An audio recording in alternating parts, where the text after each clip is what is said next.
Voda pokrývá více než 70% povrchu země. Je nositelkou života a právě ve vodě před mnoha miliony let život na zemi započal. Když říkáme, že je něco jen kapkou v moři, často tím myslíme, že se jedná o malou věc ztracenou v množství. Podívejme se na to ale obráceně. Bez každé jedné jediné kapky by přece nebylo nic.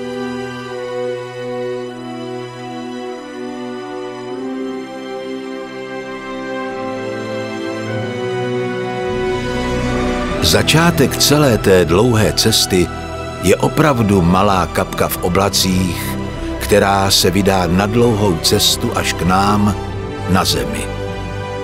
Kolik kilometrů musí urazit a jak dlouho padá k zemi, než konečně potká hladinu moře? A že je to jen kapka? Jak ale dokáže nahánět strach, stane-li se z ní bouře nebo vlna tsunami? Nepodceňuj, člověče, sílu kapky.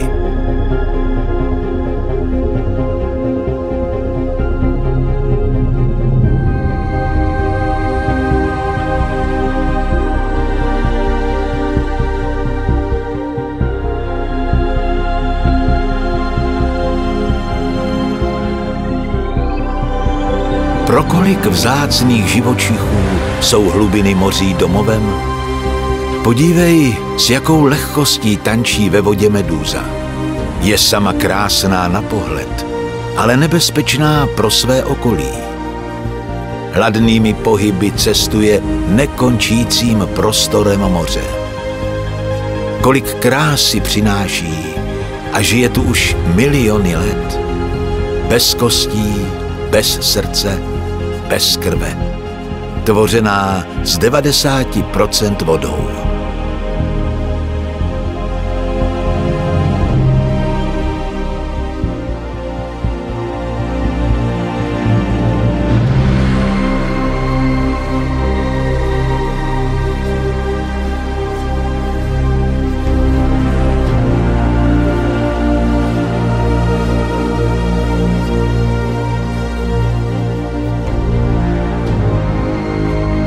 To spatřit rybku ve vodě není většinou tak složité, ale za některými se musí člověk vydat hluboko pod hladinu. Na naší planetě žije až 30 000 druhů ryb různých tvarů, barev i velikostí. Je to ale důkaz, že voda je čistá a vhodná k životu.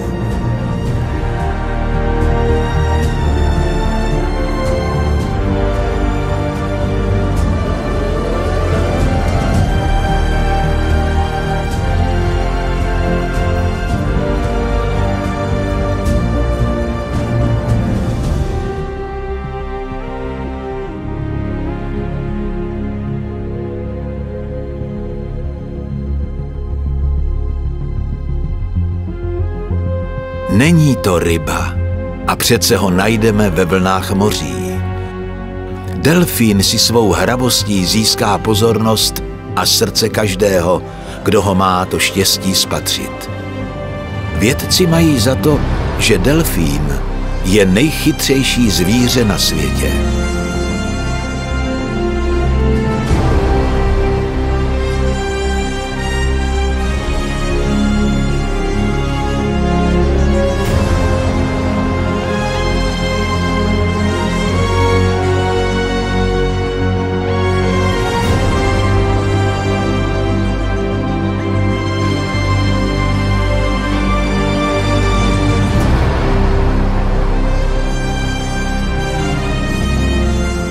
Voda je prostor pro tvory všech velikostí, od maličkých mikroorganismů, měřících jen pár milimetrů, až po tvory, kterým se svojí velikostí nevyrovná žádný jiný na zemi.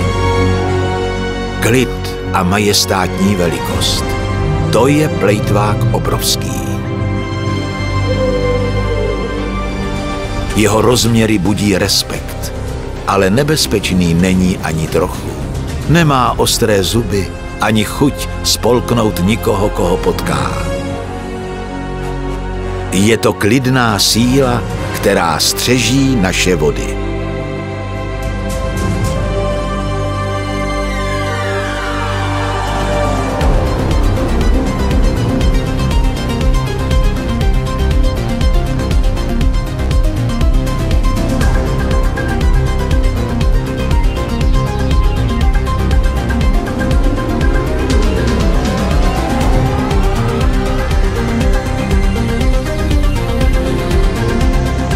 Lidé se vydávají pátrat do hlubin.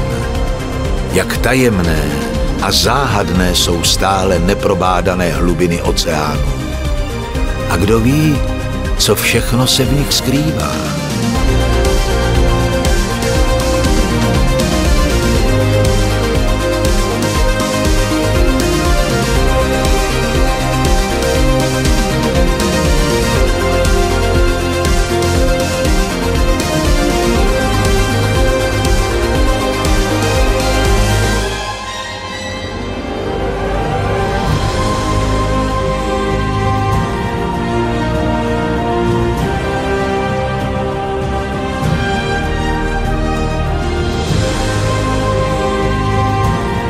Voda plní mnoho důležitých funkcí.